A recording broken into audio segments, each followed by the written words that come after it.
Nah, bicara soal nilai mata uang, tahukah teman-teman, rupiah adalah salah satu dari 5 mata uang yang nilainya paling rendah sedunia.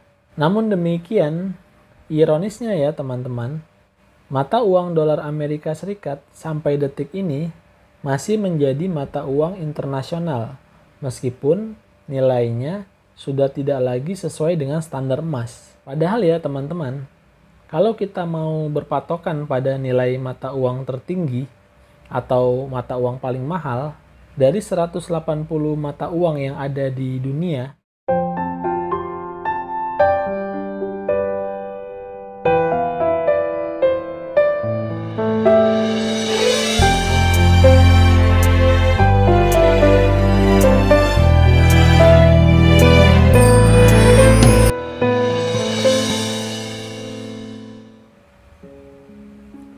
kemarin tanggal 18 Agustus 2022, tepat satu hari setelah hari kemerdekaan ke-77 Republik Indonesia, Bank Indonesia resmi mengeluarkan 7 pecahan baru uang kertas rupiah emisi tahun 2022. 7 pecahan uang rupiah itu adalah pecahan 100.000, 50.000, 20.000, 10.000, 5.000, 2.000, dan 1.000. Nah, teman-teman, setelah melihat info soal Bank Indonesia resmi mengeluarkan pecahan uang rupiah baru, saya jadi penasaran, apa tujuan utama negara kembali mengeluarkan pecahan baru? Apakah bisa meningkatkan nilai mata uang rupiah itu sendiri? Ternyata setelah saya cari dari berbagai informasi, tujuan utamanya adalah agar kualitas uang rupiah semakin baik, mudah dikenali oleh masyarakat, tidak gampang dipalsukan, dan sebagainya. Tadinya saya berpikir bagaimana supaya nilai mata uang kita bisa lebih kuat lagi, terutama jika dibandingkan dengan dolar Amerika Serikat. Nah, bicara soal nilai mata uang, tahukah teman-teman, rupiah adalah salah satu dari 5 mata uang yang nilainya paling rendah sedunia jika dibandingkan dengan dolar Amerika. Nilai tukar kita masih berkisar 14.800 rupiah per 1 dolar Amerika Serikat. Jadi untuk mendapatkan satu lembar uang internasional itu, kita harus membayarnya dengan 14.800 rupiah per lembar dolarnya. Nah, soal uang dolar ini ya, mengapa dolar Amerika bisa menjadi mata uang internasional hingga saat ini? Kenapa bukan mata uang pound sterling Inggris yang menjadi mata uang internasional? Padahal dalam sejarah, Inggris adalah negara penjajah terbesar di dunia. Sudah ada 115 negara yang pernah dijajah oleh Inggris seperti Australia, Selandia, Kanada, dan lain-lain. Namun, kenyataannya, pound sterling bukan yang menjadi mata uang dunia hingga saat ini. Untuk mengetahui sebabnya, kita harus kembali pada sejarah. Awalnya, setiap uang kertas dicetak oleh suatu negara, maka akan dipatok dengan cadangan emas yang ada, supaya nilai mata uangnya stabil. Ini berlaku di semua negara termasuk Amerika dan Inggris. Kemudian saat Perang Dunia I pecah di tahun 1914, akhirnya banyak negara yang terlibat perang tidak lagi memakai standar emas saat mencetak uang kertasnya. Hal ini bertujuan supaya negara bisa cepat membiayai belanja militernya dengan cara mencetak uang yang akhirnya malah membuat nilai mata uang mereka menjadi turun. Inggris awalnya tetap memakai standar emas meskipun dia termasuk negara yang ikut berperang, karena Inggris pada waktu itu ingin mempertahankan posisinya sebagai pusat perdagangan dunia dan menjaga mata uangnya tetap menjadi mata uang dunia. Nah, karena sebab itu, Untuk membiayai perang selama 3 tahun, Inggris terpaksa meminjam uang ke Amerika dalam bentuk obligasi bernilai dolar. Namun pada akhirnya di tahun 1931, Inggris terpaksa menyerah dan tidak lagi memakai standar emas untuk mencetak uang kertasnya, yang akhirnya membuat mata uangnya turun, sehingga para pedagang dunia mulai meninggalkan pound Inggris ya, dan menggantinya menjadi dolar. Saat Perang Dunia Kedua kembali meletus, posisi Amerika saat itu menjadi negara dengan pemberi pinjaman terbanyak di dunia.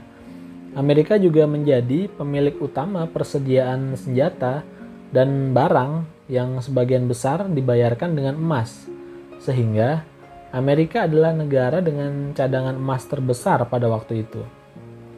Ketika Perang Dunia II berlangsung, negara-negara di dunia mengalami kekacauan di bidang ekonomi.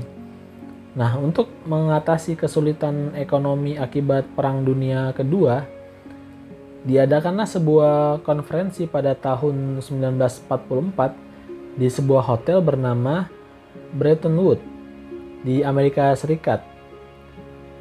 Konferensi ini dihadiri sebanyak 44 negara anggota sekutu.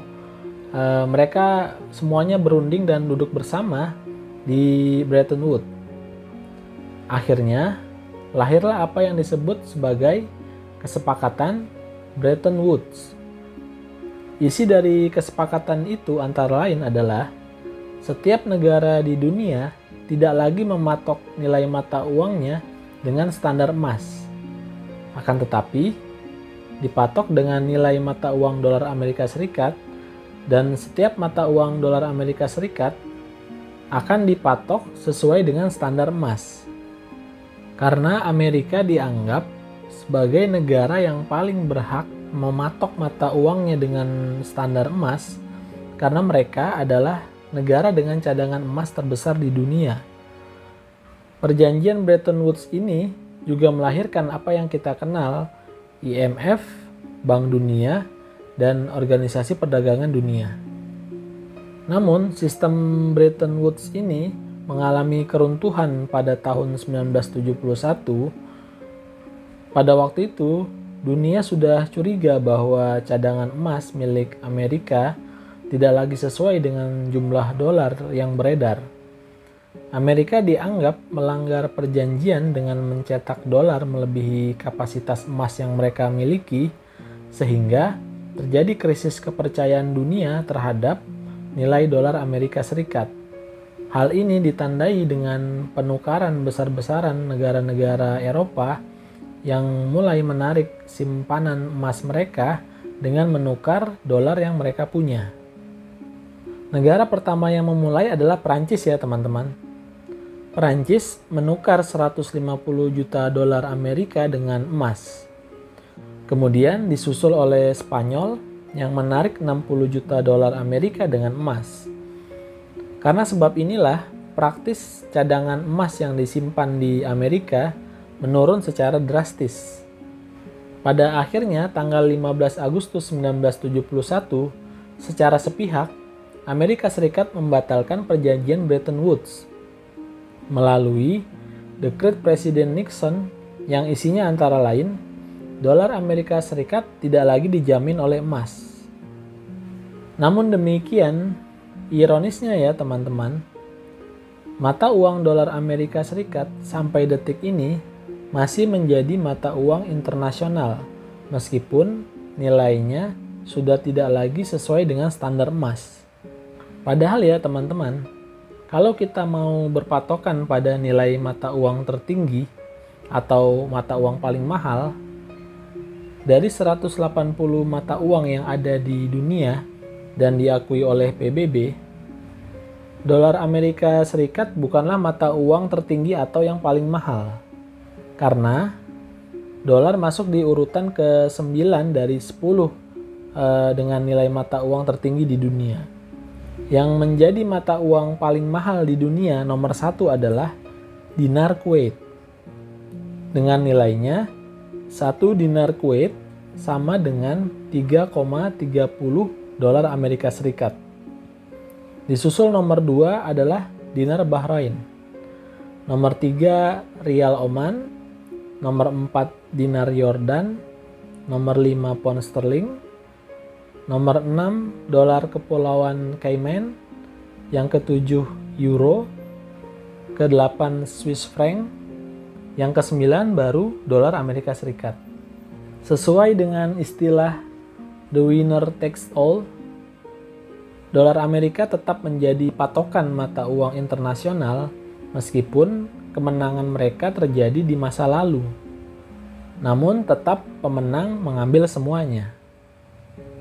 Terakhir teman-teman, pada tahun 1946 untuk pertama kalinya saat akan mengeluarkan uang Republik Indonesia sebagai alat pembayaran yang sah, Indonesia menerbitkan Undang-Undang Nomor 19 Tahun 1946 Pasal 1 yang berbunyi, dengan tidak mengurangi peraturan yang akan ditetapkan selanjutnya dalam Undang-Undang tentang Uang Republik Indonesia, maka sebagai dasar nilai ditentukan Rp10 uang Republik Indonesia sama dengan emas murni seberat 5 gram. Nah, entah kenapa sepertinya undang-undang ini sudah tidak berlaku lagi ya teman-teman. Karena bagaimanapun uang yang diedarkan berdasarkan pada standar emas yang ada, nilainya akan lebih stabil dibandingkan tidak memakai standar emas. Demikian saya akhiri. Sebelumnya saya mohon maaf dan terima kasih teman-teman semua.